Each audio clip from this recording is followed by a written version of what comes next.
The September morning air carried a different weight across London. Margaret Thompson stood at her kitchen window, watching the early commuters hurry past her small flat near Westminster. Today marked exactly 1 year since Queen Elizabeth II had passed away, and the entire world seemed to pause in remembrance. Margaret, now 73 years old, had been a royal correspondent for nearly 4 decades. She had covered every major royal event since the early 1980s, from weddings to scandals, from jubilees to funerals. But nothing had prepared her for the profound silence that followed the Queen's death on September 8, 2022. The woman who had been the steady heartbeat of the nation for 70 years was gone, and the world was still learning how to breathe without her. As Margaret sipped her morning tea, she remembered the phone call that changed everything. It was 6:30 in the evening when her editor called. The Queen's health had taken a serious turn. By the time Margaret reached Balmoral Castle in Scotland, crowds were already gathering. The official announcement came at 6:30 p.m. Her Majesty Queen Elizabeth II had died peacefully at Balmoral that afternoon. The silence that followed was unlike anything Margaret had ever experienced. Even the birds seemed to stop singing. People stood in the Scottish countryside, many crying, others simply staring at the castle where their queen had spent her final moments. Margaret had covered wars, disasters, and tragedies, but this felt different. This was the end of an era that most people had never known life without. Now, 1 year later, Margaret found herself assigned to cover the memorial events taking place across the globe. It wasn't just Britain mourning. From Canada to Australia, from Jamaica to New Zealand, the Commonwealth nations were holding their own remembrance ceremonies. Even countries outside the Commonwealth were marking the day. The Queen had touched lives in ways that surprised everyone. Margaret's first stop was St. James's Palace, where a special exhibition had been set up showcasing letters and tributes from ordinary people around the world. The exhibition coordinator, Sarah Chen, was a young woman in her 30s who had been working at the palace for 5 years.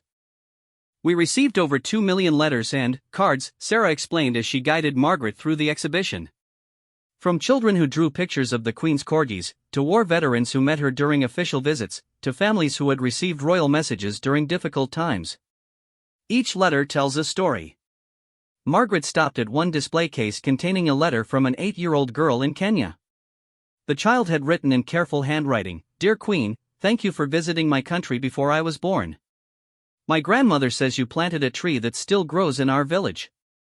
I hope you are happy in heaven with your husband and your dogs." Another letter caught Margaret's attention. It was from a man in his 60s from Birmingham who had met the Queen during a factory visit in 1995. He wrote about how the Queen had stopped to talk with him about his work, asking genuine questions and listening to his answers.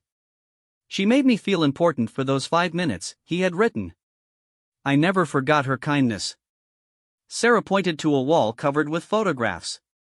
These are pictures sent by families showing how they celebrated royal events. Jubilee parties, wedding celebrations, coronation commemorations. The Queen was part of their family traditions for generations. As Margaret examined the photographs, she noticed something remarkable. The images spanned decades and showed families of all backgrounds, in countries across the world, celebrating British royal events as if they were their own family occasions. Street parties in Australia, tea parties in Canada, church services in New Zealand, and community gatherings in African and Caribbean nations that were once part of the British Empire. "What strikes me most," Sarah continued, "is how personal these memories are. People don't just remember the Queen as a distant figure. They remember specific moments when she touched their lives, even briefly." Margaret interviewed several visitors to the exhibition. An elderly couple from Wales had traveled to London specifically for this anniversary. The woman, Mrs. Davies, told Margaret about the day she received a telegram from the Queen for her 100th birthday. "I couldn't believe it when the postman brought it," Mrs. Davies said, her eyes brightening at the memory. "A message from the Queen herself. My great-grandchildren were so excited. We framed it and it hangs in our sitting room. Even now, visitors ask to see it." Her husband added, "She was our Queen, but she felt like our neighbor too. Always there, always steady. When everything else in the world was changing, she was the same. That meant something to us old folks." A young father visiting with his 2 children had a different perspective. I'm 35, he told Margaret. I never knew a world without Queen Elizabeth. When she died, I realized my children would grow up in a completely different Britain. I brought them here so they could understand what she meant to people like my grandparents. His 7-year-old daughter tugged at his sleeve. Daddy, why are people crying at the pictures? She asked innocently. The father knelt down to her level. Because they love the Queen very much, and they miss her. Sometimes when we love someone a lot, we cry when we remember them, even if the memories are happy ones. Margaret found this exchange particularly moving. It highlighted something she had been thinking about for months. The Queen's death had not just marked the end of her life, but the end of a shared experience that had united people for 7 decades. Children born after September 2022 would never know the strange comfort of having the same monarch their entire lives, the way previous generations had. Later that day, Margaret visited Westminster Abbey, where a special memorial service was being held. The abbey was filled with people from all walks of life. There were members of Parliament and ordinary citizens, young and old, from many different countries. The Archbishop of Canterbury spoke about the Queen's legacy of service and duty. She taught us that leadership is not about power over others, but service to others, he said during his sermon. In a world that often celebrates the loud and the flashy, she showed us the strength of quiet dignity and consistent devotion. After the service, Margaret interviewed Dr. Robert Harrison, a historian who had written several books about the monarchy. He helped her understand the unique nature of the mourning they were witnessing. What we're seeing, Dr. Harrison explained, is not just grief for a person, but grief for a concept of stability that many people fear we've lost. The Queen represented continuity in a world of constant change. She was the same reassuring presence through the Cold War, through technological revolutions, through social upheavals, through pandemics. People are mourning the loss of that anchor. Margaret asked him about the global nature of the mourning. Why were people in countries that had no formal connection to the British monarchy still marking this anniversary? The Queen became a global symbol, Dr. Harrison replied. Even in countries that had difficult histories with the British Empire, she personally was seen as someone who acknowledged past wrongs and worked for reconciliation. Her Christmas broadcasts reached people everywhere. She became a grandmother figure not just to Britain, but to the world. As evening approached, Margaret made her way to Buckingham Palace, where thousands of people had gathered throughout the day. The gates were covered with flowers, photographs, and handwritten messages. People stood quietly, some alone, some in small groups, simply being present in the place most associated with their queen. Margaret struck up a conversation with Maria Santos, a nurse who had immigrated to Britain from the Philippines 15 years earlier. Maria had brought her 3 young children to place flowers at the palace gates. When I came to this country, I knew nothing about the royal family, Maria explained. But, during the pandemic, when I was working in the hospital, the Queen's messages gave me strength. She spoke about hope and endurance. She made me feel like I belonged here, like I was part of something bigger than myself. Maria's eldest daughter, 10-year-old Sophia, had drawn a picture of the Queen surrounded by her famous corgis. I never met her, Sophia said, but my mum says she was kind to everyone. I wanted to draw something that would make her happy. As darkness fell, a spontaneous singing began among the crowd. Someone started God Save the King, the national anthem that now honored King Charles III, but then, the singing shifted to God Save the Queen, the version everyone had known for so long. Voices joined together in the cool September evening, creating a moment of shared memory and collective mourning. Margaret found herself thinking about her own relationship with the Queen. As a journalist, she had observed the monarch from a professional distance for decades. She had watched her age from a middle-aged woman into an elderly one, had seen her adapt to changing times while maintaining her essential character. The Queen had been a constant in Margaret's professional life, a story that continued through every major event of the past 40 years. But, it was more than professional. Like everyone else in Britain, and, indeed like millions around the world, Margaret had felt a personal connection to this woman she had never actually met. The Queen had been there for every Christmas, every national celebration, every moment of crisis. She had been a shared reference point that connected strangers across continents.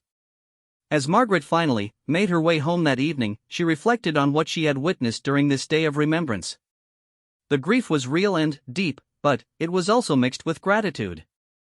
People weren't just mourning what they had lost, they were celebrating what they had been privileged to experience. The Queen's death had marked the end of the longest reign in British history, but it had also revealed something beautiful about human nature.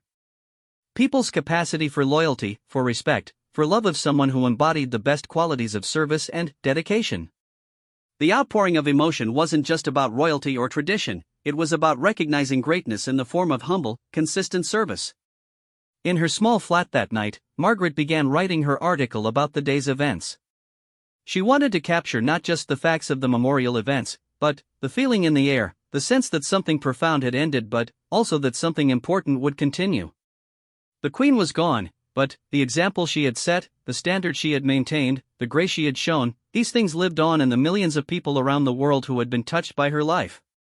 Tomorrow, Margaret would continue her coverage of the anniversary events. There were more stories to tell, more people to interview, more aspects of the Queen's global legacy to explore. But tonight, she simply sat with her tea and remembered a remarkable woman who had dedicated her entire adult life to serving others, and who had somehow managed to make the whole world feel like one enormous, complicated, but ultimately loving family. The morning of September 9 found Margaret Thompson on a train heading north to Edinburgh, Scotland. The Scottish capital was hosting a special week-long festival celebrating the Queen's connection to Scotland, where she had spent her final days at Balmoral Castle. Margaret had received reports that the memorial events in Scotland had a particularly intimate and emotional character, quite different from the formal ceremonies in London. As the train pulled into Waverley Station, Margaret could immediately sense the atmosphere was different here. Scottish flags flew alongside Union Jacks, and the Royal Standard of Scotland was prominently displayed throughout the city. This was, after all, where the Queen had felt most at home in her later years, spending every summer at Balmoral and finding peace in the Highland landscape. Margaret's first stop was the Palace of Holyrood House, the Queen's official Scottish residence. A special exhibition had been arranged in the palace gardens, featuring photographs and stories from local people who had encountered the Queen during her many visits to Scotland over the decades.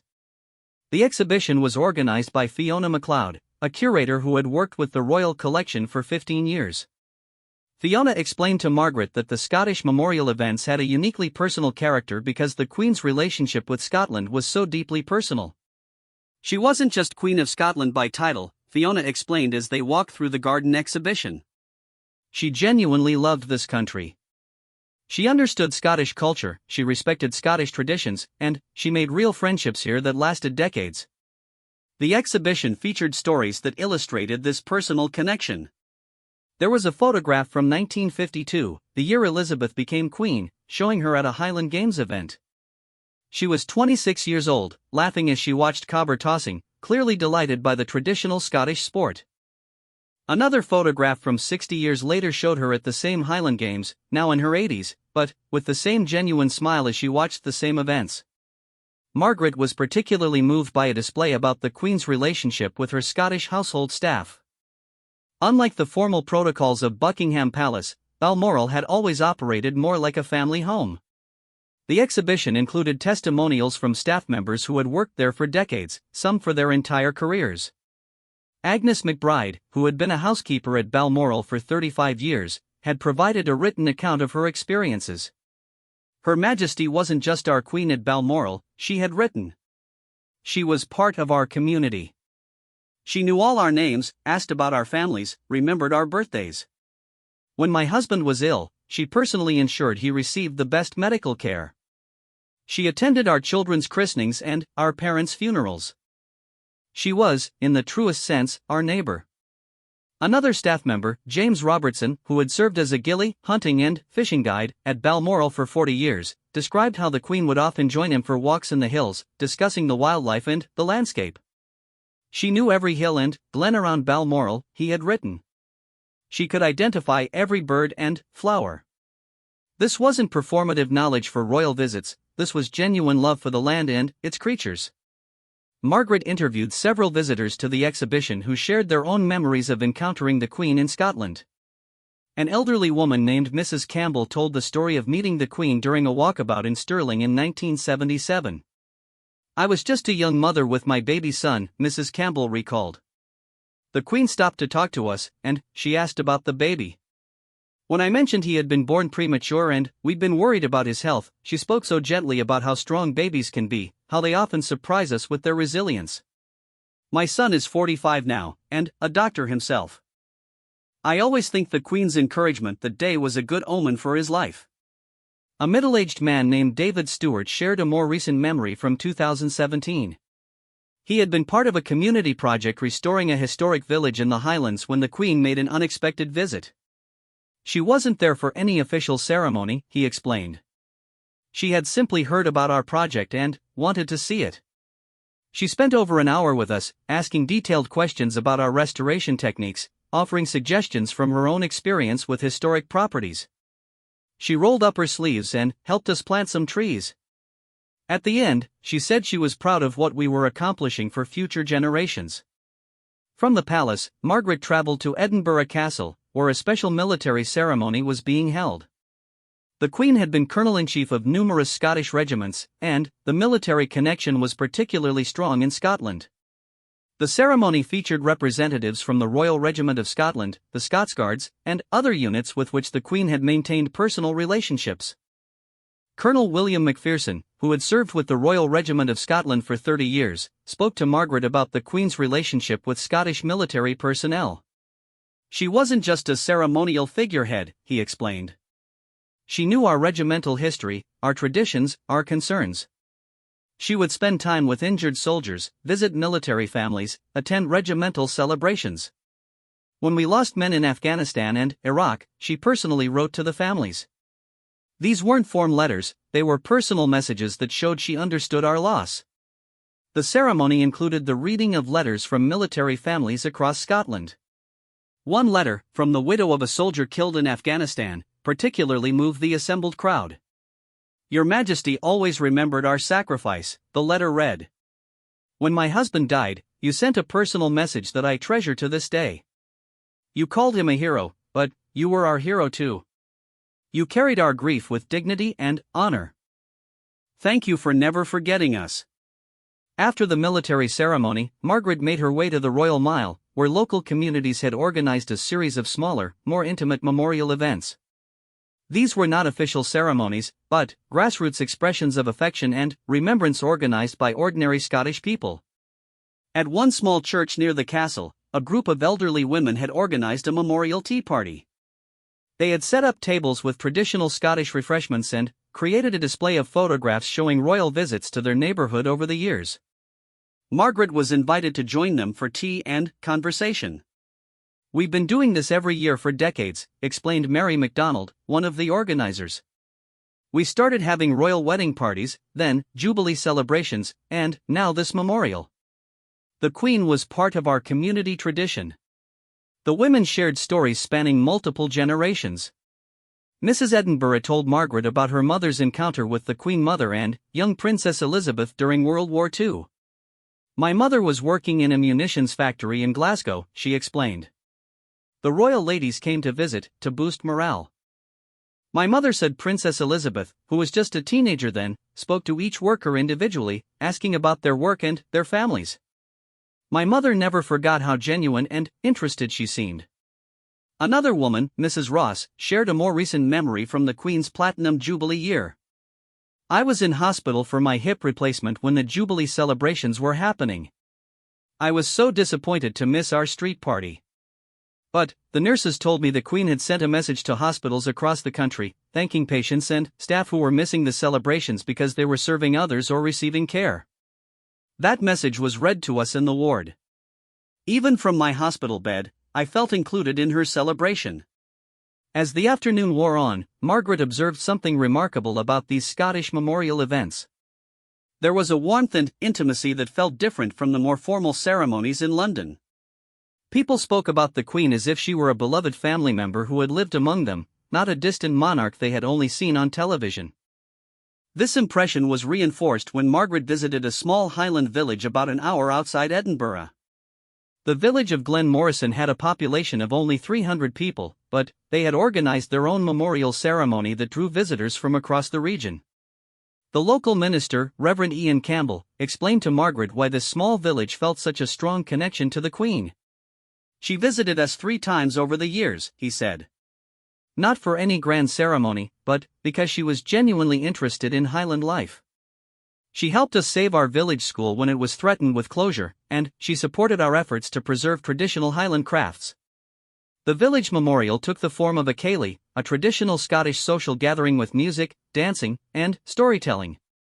As Margaret watched, she saw 3 generations of villagers sharing memories, singing traditional songs, and celebrating the Queen's life in a way that felt authentically Scottish. An elderly man named Hamish McBride played the bagpipes, performing a lament he had composed in the Queen's honor. She understood our music, he told Margaret. When she visited, she didn't just politely listen to our performances. She asked questions about the history of the tunes, about their meaning. She once requested that I play a particular pipe tune that most people have never heard of. She knew our culture. A young woman named Flora Campbell, probably in her 20s, offered a different perspective. I know some people my age think the monarchy is outdated, she told Margaret. But the Queen was different. She respected our traditions when other people thought they were old-fashioned. She helped preserve our language, our music, our way of life. Because of her support, I grew up speaking Gaelic and knowing our traditional dances. She gave us permission to be proud of being Scottish within the United Kingdom. As evening approached, Margaret joined the villagers for a torchlight procession to a small memorial cairn they had built in the Queen's honor. The cairn was constructed in the traditional Highland way, with each villager adding a stone and making a personal commitment to carry forward some aspect of the Queen's example of service. Children had prepared their own contributions. 8-year-old Jamie MacLeod placed a smooth river stone on the cairn and said, "I promise to be kind to animals like the Queen was to her horses and dogs."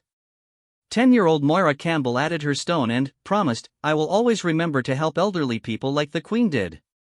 These simple, heartfelt commitments moved Margaret profoundly. The village schoolteacher, Mrs. Stewart, had organized the children's participation in the ceremony. She explained to Margaret that teaching children about the Queen's example had been part of the school curriculum for years. "We don't teach monarchy as a political system," she clarified. "We teach service, duty, kindness, and perseverance through the Queen's example. These are values that will serve our children well regardless of their political views as adults." As the torchlight procession wound its way back to the village center, Margaret found herself walking alongside Dr. Sarah Mackenzie, a young doctor who had recently moved to the village to serve the rural community. Dr. Mackenzie shared her own connection to the Queen's memory. "I decided to work in rural medicine partly because of the Queen's example," she explained. "She showed us that true privilege means having the opportunity to serve others. I could have worked in a prestigious city hospital, but I chose to serve this community because I believed, like the Queen, that everyone deserves quality care regardless of where they live." The evening concluded with a simple ceremony where the villagers lit a beacon that would burn throughout the night. Similar beacons were being lit across Scotland and throughout the Commonwealth nations. As Margaret watched the flame illuminate the Highland landscape, she reflected on the day's experiences. What she had witnessed in Scotland was different from the formal ceremonies in London, but equally powerful. Here, the Queen's memory lived not in grand institutions but in the daily lives of ordinary people. Her example of service had inspired 3 generations of Scots to contribute to their communities, to preserve their traditions, and to care for one another. As Margaret prepared to return to Edinburgh that night, she realized she was documenting something unprecedented in modern history. Never before had the death of a monarch generated such genuine, widespread, and lasting emotional response from people of all backgrounds and nations. The Queen's legacy was not written in stone monuments or official documents, but in the changed lives of millions of people who had been inspired by her example. Tomorrow, Margaret would continue her journey, traveling to other Commonwealth nations to document how they were remembering their Queen. But tonight, surrounded by the Highland Hills where Elizabeth had found peace, Margaret understood that she was witnessing not just mourning for a departed monarch, but celebration of a life that had touched the world in ways no one had fully comprehended until it was over. Margaret Thompson's aircraft touched down at Toronto's Pearson International Airport on a crisp September morning. Canada, the Queen's largest realm by territory, was marking the anniversary with events across its vast expanse, from the maritime provinces in the east to British Columbia in the west. The relationship between Canada and Queen Elizabeth II had been unique. She was not just their monarch, but had been a frequent visitor who had traveled to every province and territory, often multiple times. Margaret's editor had arranged for her to cover memorial events in 3 Canadian cities: Toronto, Montreal, and Ottawa. Each city represented a different aspect of Canada's relationship with the Queen. At Toronto as the multicultural heart, Montreal as the French-speaking province where royal sentiment was complex, and Ottawa as the national capital where official ceremonies would take place. Her first stop was the Ontario Legislative Building in Toronto, where Premier Sandra Williams was hosting a memorial reception for community leaders who had met the Queen during her various visits to the province. Margaret was struck by the diversity of the gathering. It reflected the multicultural Canada that had evolved during the Queen's reign, with representatives from dozens of ethnic communities. Premier Williams introduced Margaret to Dr. Raj Patel, a cardiologist who had immigrated from India in 1975. Dr. Patel had an extraordinary story about meeting the Queen during her 1984 visit to Toronto's Hospital for Sick Children. "I was a young resident then," Dr. Patel explained. "The Queen was visiting our pediatric cardiac unit, and I was selected to present our new treatment procedures. I was terrified. I had only been in Canada for 9 years, and my English still carried a heavy accent. But the Queen put me completely at ease. She asked detailed questions about our work, and when I mentioned I had left my family in India to train in Canada, she asked about them with genuine concern." Dr. Patel's voice became emotional as he continued. 3 months later, I received a letter from her private secretary. The Queen had learned that I had passed my certification exams and wanted to congratulate me. She also mentioned that she hoped I would soon be reunited with my family. That personal touch meant everything to a young immigrant trying to build a new life. Margaret was introduced to Maria Gonzalez, who had come to Canada from El Salvador as a refugee in the 1980s. Maria had an unexpected connection to the Queen through her work with refugee resettlement organizations. In 1989, the Queen visited our community center in Toronto, Maria recalled. She specifically asked to meet with recent refugees and immigrants. When she learned about my experience fleeing civil war in El Salvador, she listened with such compassion. She asked about my children's adaptation to Canadian schools, about my hopes for the future. She made me feel that my story mattered, that I belonged in Canada. Maria went on to establish a successful chain of restaurants featuring Central American cuisine and had become a prominent advocate for refugee rights. The Queen's recognition of my worth as a new Canadian gave me confidence to dream bigger. I named my first restaurant Elizabeth in her honor. The reception featured a special presentation by the Lieutenant Governor of Ontario, who shared statistics that illustrated the Queen's extraordinary connection to the province. Over her 70-year reign, she had made 27 official visits to Ontario, met with thousands of residents, and supported hundreds of charitable organizations. But, beyond the numbers, the Lieutenant Governor emphasized the personal impact. She had a remarkable ability to make every person she met feel special, the Lieutenant Governor explained to Margaret. Whether it was a school child presenting her with flowers, a war veteran sharing memories, or a community leader discussing local challenges, she gave each person her complete attention and genuine interest.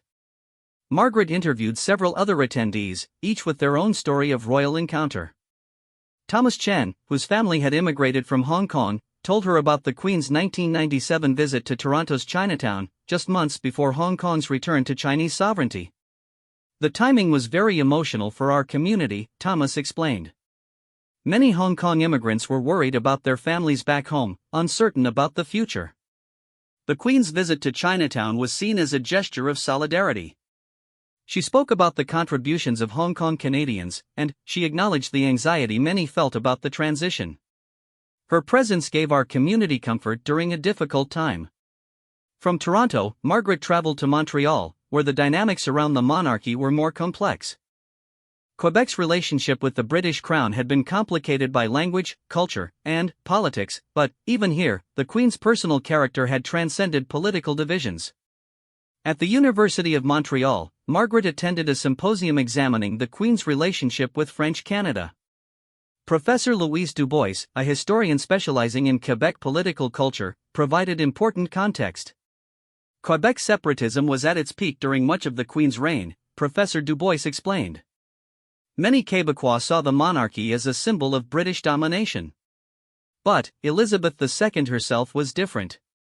She made real efforts to understand and respect French-Canadian culture. She spoke French fluently, she celebrated Quebec's unique traditions, and she treated French Canadians with dignity even when political tensions were high. The symposium featured presentations from Quebecois who had interacted with the Queen over the years. Claude Bergeron, a former mayor of a small Quebec town, shared his memory of the Queen's 1987 visit to commemorate the 400th anniversary of Jacques Cartier's landing.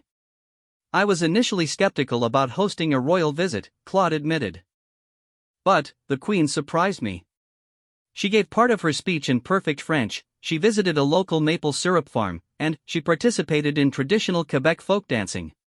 She showed genuine respect for our culture. Even separatist members of my town council admitted they were impressed." Gabrielle Tremblay, a francophone elementary school teacher, had a different but equally powerful story. In 1978, she had been selected to present the Queen with flowers during a visit to a Quebec City school. "I was 8 years old and spoke no English," Gabrielle recalled. "When I gave the Queen the bouquet, I said Bonjour, Votre Majesté, the only formal words I knew. She immediately responded in French, asking about my favorite subjects in school and complimenting my beautiful dress. She made a little French-speaking girl feel important and valued." Gabrielle went on to become a French language advocate and educator. "That early experience taught me that respect for language and culture could bridge any political divide." The Queen embodied that principle throughout her reign. Margaret also spoke with Dr.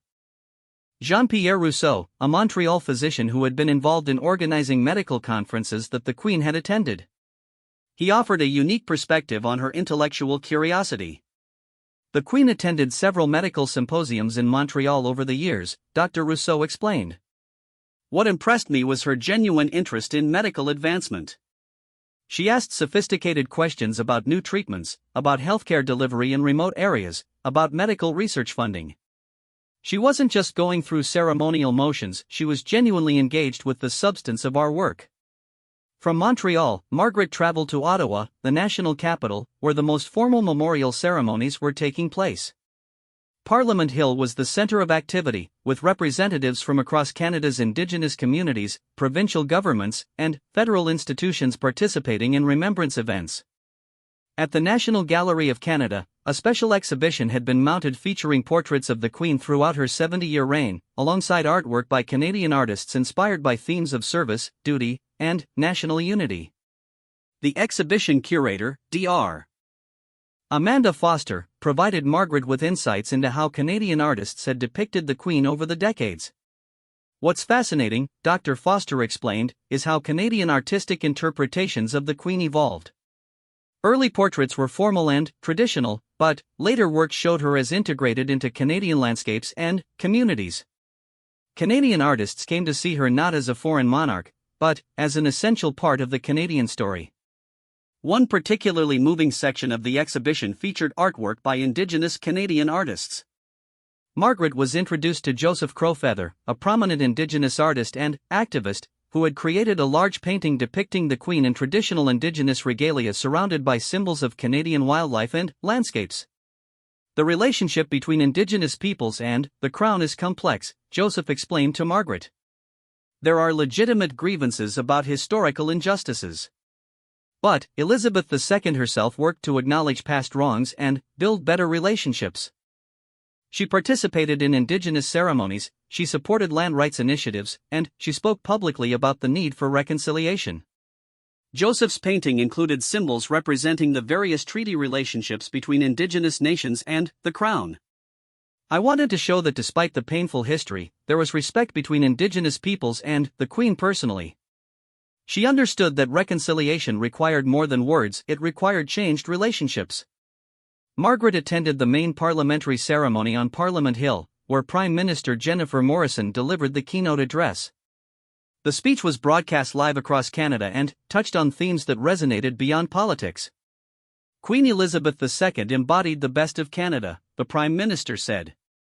"She showed us that diversity is strength, that service to others is the highest calling, and that dignity in the face of change is possible. She helped Canada evolve from a British dominion to a confident, multicultural nation while maintaining the values of tolerance and respect that define us. The ceremony included participation from representatives of Canada's Indigenous communities, recent immigrants, military personnel, and young Canadians. Each group shared how the Queen's example had influenced their understanding of Canadian citizenship. Margaret was particularly moved by the presentation from a group of young new Canadian citizens. These were people from various countries who had completed the citizenship process in the past year, after the Queen's death. Even though they had never lived under her reign, they had studied her example as part of understanding Canadian values. Sarah Kim, who had immigrated from South Korea, spoke on behalf of the group. "We learned about Queen Elizabeth II as part of becoming Canadian citizens. Her example of service taught us that being Canadian means contributing to our communities, respecting diversity, and working for the common good. Even though we never met her, she helped teach us how to be Canadian." That evening, Margaret attended a more intimate gathering at Rideau Hall, the Governor-General's residence. Governor-General Patricia Whitman had invited community leaders, military representatives, and ordinary Canadians who had encountered the Queen over the years for a candlelight vigil and reflection. The gathering took place in the gardens of Rideau Hall, where the Queen had planted trees during various visits. Each tree was now illuminated with soft lights, creating a peaceful atmosphere for remembrance. Margaret found herself in conversation with various attendees, each adding another layer to the story of the Queen's Canadian legacy. Colonel Robert MacDonald, who had served as an aide-de-camp during several royal visits, shared his observations about the Queen's working style during Canadian tours. "She was incredibly professional but also genuinely warm," Colonel MacDonald explained. "She would study briefing materials for hours before each event, memorizing names and details about people she would meet. But then, she would go beyond the script, asking follow-up questions that showed real interest. She turned protocol events into genuine human connections." Margaret spoke with Mrs. Helen Thompson, an elderly woman who had worked as a volunteer coordinator for royal visits for over 30 years. Mrs. Thompson had observed the Queen's interaction with hundreds of Canadian volunteers and had noticed patterns in her approach. "She always thanked volunteers personally," Mrs. Thompson recalled. "Not just a general thank you, but specific recognition of individual contributions. She remembered volunteers from previous visits and asked about their families and activities. She understood that royal events succeeded because of ordinary people's extraordinary efforts." As the candlelight vigil drew to a close, participants were invited to share brief reflections about what the Queen had meant to Canada. Margaret listened as Canadians from diverse backgrounds spoke about leadership, service, unity, and hope. A young Indigenous woman named Jessica Beargrease offered words that particularly resonated with Margaret. "The Queen showed us that true leadership means lifting others up, not putting yourself forward. She used her privilege to highlight other people's accomplishments and struggles.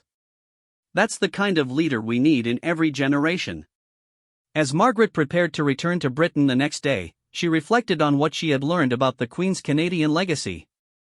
In Canada, she had witnessed how a constitutional monarch could become a unifying figure for a diverse, evolving nation. The Queen had helped Canada navigate its transformation from a British dominion to a multicultural democracy while maintaining social cohesion and shared values. The Canadian memorial events had shown Margaret something important about modern monarchy.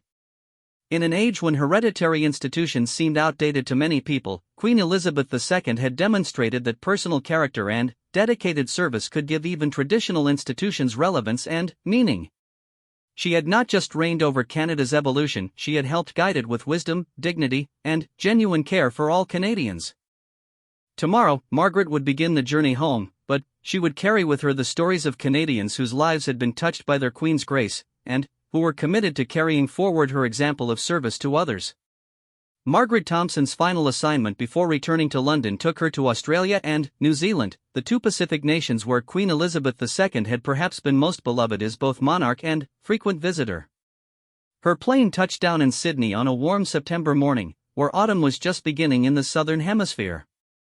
The timing felt symbolic as Britain moved toward winter and, the end of the commemorative year, the southern realms were entering spring, suggesting renewal and continuation. Australia's relationship with the Queen had been deeply personal. She had visited the country 16 times, more than any other realm outside the United Kingdom. Margaret's first stop was the Sydney Opera House, where a special concert was being held featuring Australian musicians performing pieces that had been meaningful to the Queen during her various visits. Before the concert, Margaret interviewed Dame Patricia Williams, the event's organizer and a distinguished Australian musician who had performed for the Queen on several occasions. Dame Patricia provided context about the Queen's genuine appreciation for Australian culture and talent. The Queen wasn't just politely attending cultural events, Dame Patricia explained. She had a real appreciation for Australian music, art, and literature. During her 1988 visit for the bicentenary, she specifically requested to hear traditional Aboriginal music and contemporary Australian compositions. She understood that Australian culture was unique, not just British culture transplanted. The concert featured a remarkable range of Australian musical traditions. The evening opened with didgeridoo music performed by David Gulpilil, an Aboriginal elder who had performed for the Queen during her 1970 visit. Now in his 80s, he shared with Margaret his memory of that encounter. "I was a young man then, proud to share our ancient music with the Queen," David recalled. She listened with great respect and asked questions about the spiritual meaning of different songs. She understood that our music is not entertainment but connection to country and ancestors. That respect meant everything to our people. The concert also featured contemporary Australian artists who had been influenced by the Queen's support for the arts. Sarah Chen, a violinist whose parents had immigrated from China, performed a piece she had composed in the Queen's honor.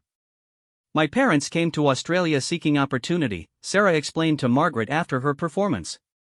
"When I was selected to perform at a Royal Garden Party in 1995, it represented the fulfillment of their immigrant dreams." The Queen's encouragement of young Australian artists, regardless of their background, embodied what we love about this country. Margaret attended a special exhibition at the Australian National Maritime Museum that chronicled the Queen's many voyages to Australia. The exhibition highlighted how her relationship with Australia had evolved from the formal visits of the 1950s to the relaxed, family-friendly tours of later decades.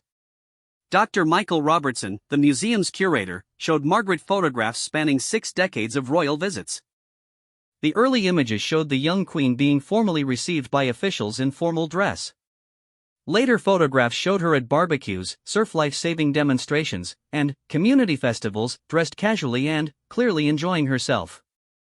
What changed, Dr. Robertson explained, was that both Australia and the Queen became more comfortable with each other.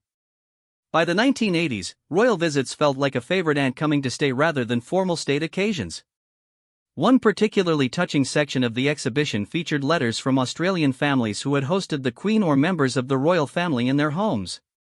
Margaret read about the 1963 visit when the Queen and Prince Philip stayed overnight with the Henderson family on their cattle station in Queensland. Mary Henderson, now 91, had provided a detailed account of that visit.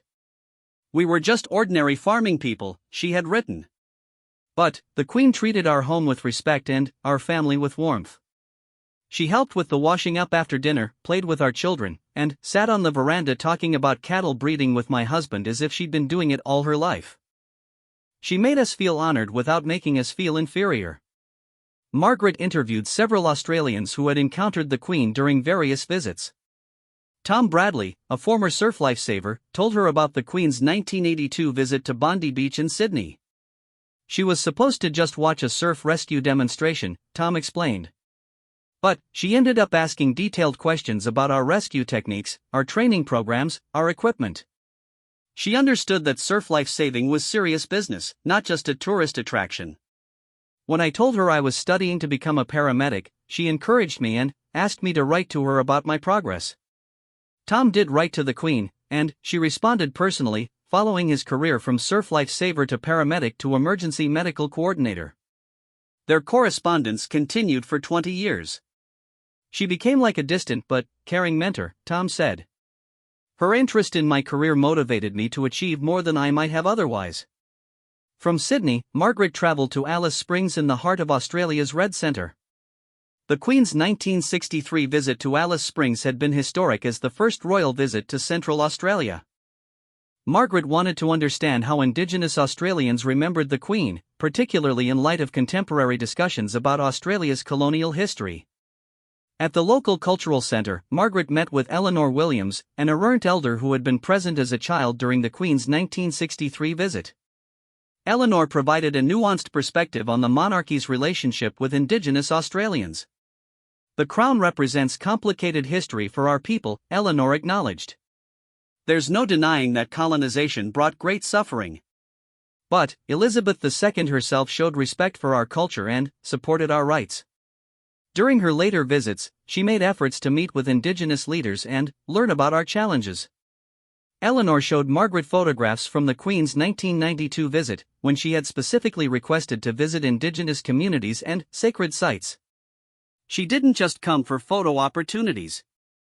She listened to our elders, she participated in cultural ceremonies, and she spoke publicly about the need for reconciliation between Indigenous and non-Indigenous Australians." Margaret learned about the Queen's support for various Indigenous Australian organisations over the years.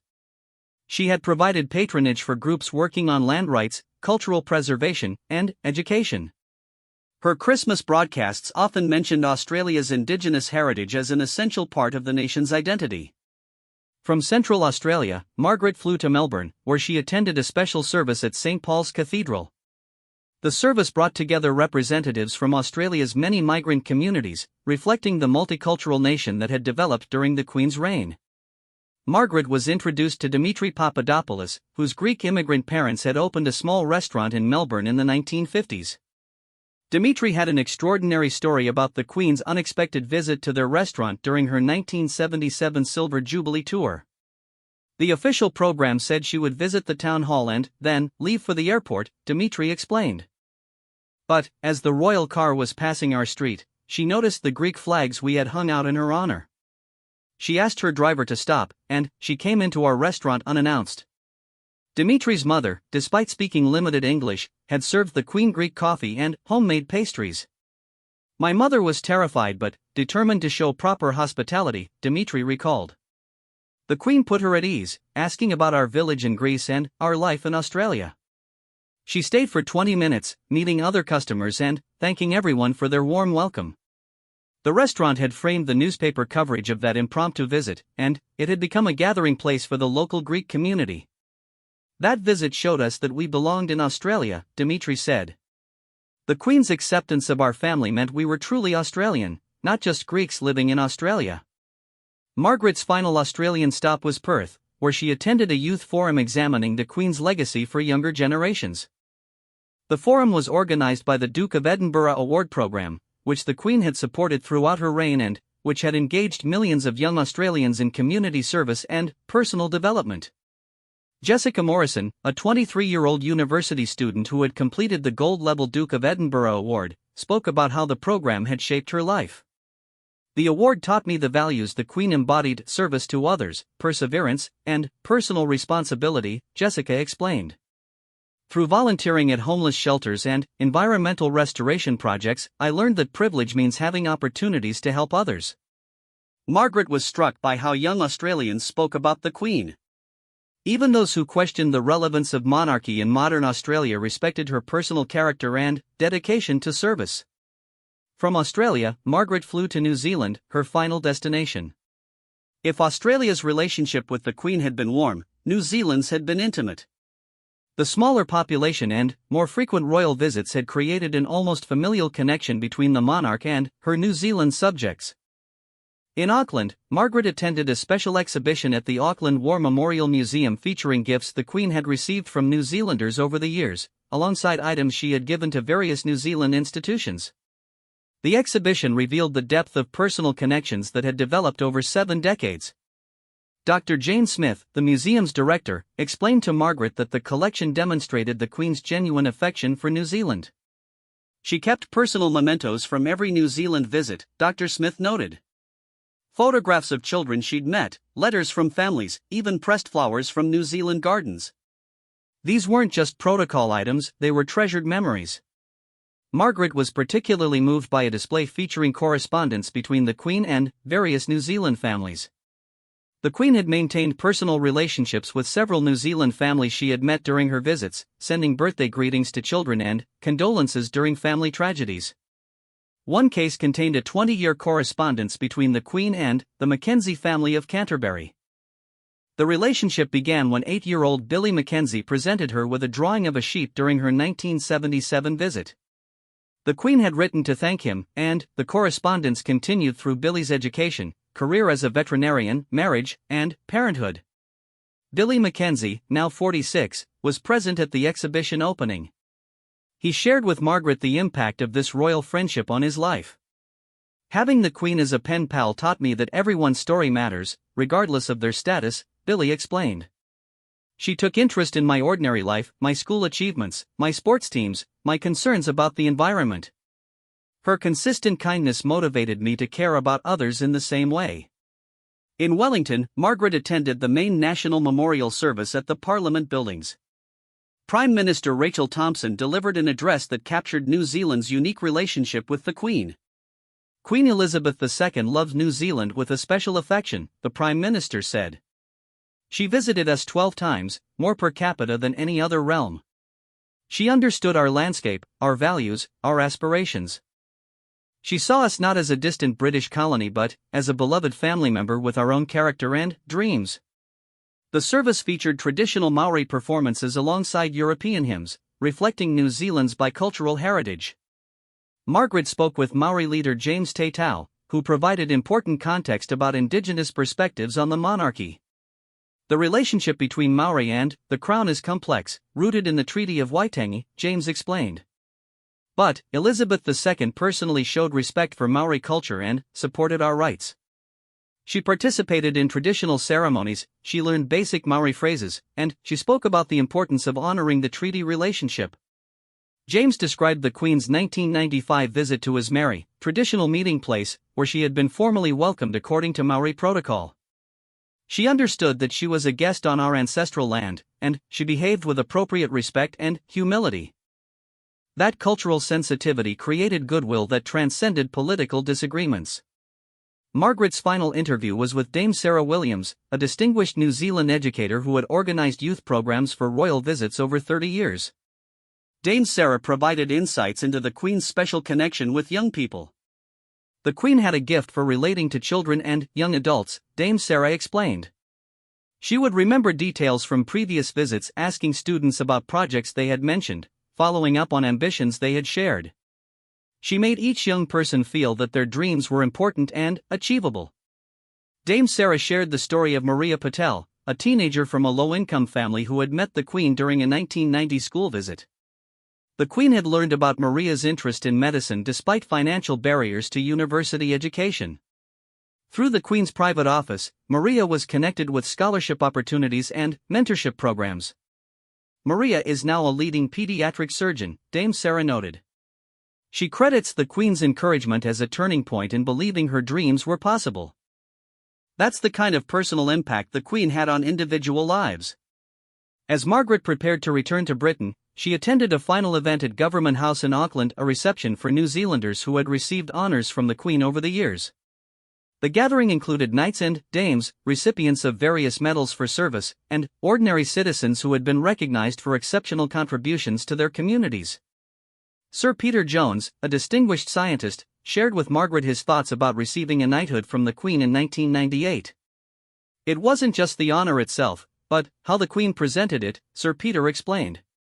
"She had clearly studied my research and asked sophisticated questions about my work on climate change. She understood that science serves society, and she valued that contribution." Margaret spoke with Jenny Chen, a community volunteer who had received the Queen's Service Medal for her work with elderly immigrants. "I never expected recognition for helping my community," Jenny said. "But the Queen understood that small acts of kindness, repeated over time, can transform communities. Her recognition motivated me to continue serving others." As Margaret boarded her flight back to London, she reflected on the month-long journey she had just completed. From the formal ceremonies in London to the intimate gatherings in Scottish villages, from the multicultural celebrations in Canada to the warm family-like connections in Australia and New Zealand, she had witnessed an unprecedented global outpouring of affection and respect for one remarkable woman. The Queen's death had revealed something extraordinary about human nature and about the power of consistent, humble service. Across continents and cultures, People had been inspired by her example to be better citizens, kinder neighbors, and more dedicated servants of their communities. Her death was not just the end of a reign, but the beginning of millions of individual commitments to carry forward her legacy of service. As London came into view through the aircraft window, Margaret realized she had not just been covering a news story, but documenting a historical moment when the world paused to honor not power or wealth or fame, but simple human goodness expressed through a lifetime of duty. Queen Elizabeth II was gone, but the seeds of kindness and service she had planted in millions of lives around the world would continue growing for generations to come. In the years since her death, the world had learned that true greatness lies not in what someone achieves for themselves, but in what they inspire others to become.